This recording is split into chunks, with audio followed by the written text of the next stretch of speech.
రాము 17 ఏళ్ల అబ్బాయి తన అమ్మమ్మ ఇంట్లో ఉంటాడు. ఒక చిన్న తెలుగు గ్రామంలో పాత ఆలయం పక్కన. ఆ ఆలయంలోని గంట రాత్రి 12 గంటలకు తనంతట తానే మోగుతుందని ఊరిలో పుకార్లు. రాము గదిలో గంట మోగిన ప్రతిసారి ఎవరో నడిచినట్లు శబ్దాలు వినిపిస్తాయి. అతని నీడ కూడా వింతగా కదులుతుంది. ఒక రాత్రి ధైర్యం చేసి రాము ఆలయానికి వెళ్తాడు. అక్కడ ఒక పాత గంట కనిపిస్తుంది. దానిపై నీడలాంటి మనిషి చిత్రం చెక్కబడి దాని కళ్ళు ఎర్రగా మెరుస్తూ ఉంటాయి. రాము గంటను తాకినప్పుడు చల్లని గాలి వీస్తుంది మరియు అతని నీడ అతని నియంత్రణ లేకుండా కదలడం మొదలవుతుంది.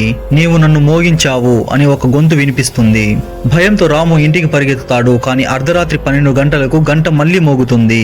రాము కళ్ళు తెరిచి చూస్తే అతని గదిలో అద్దం లోపల అతని సొంత ప్రతిబింబం లేదు. బదులుగా నీడ మనిషి గంటను పట్టుకుని ఎర్రటి గలతో చిరునవ్వుతూ ఉంది. రాము అరవబోతుండగా అతని నోటి నుండి గంట శబ్దం వస్తుంది మరియు అతని చేతులు తనంతట తానే కదలడం మొదలవుతాయి. గంటను మోగించినట్టు అతని కళ్ళు ఎర్రగా మారుతాయి. అతను ఇప్పుడు శాపంలో భాగం అవుతాడు.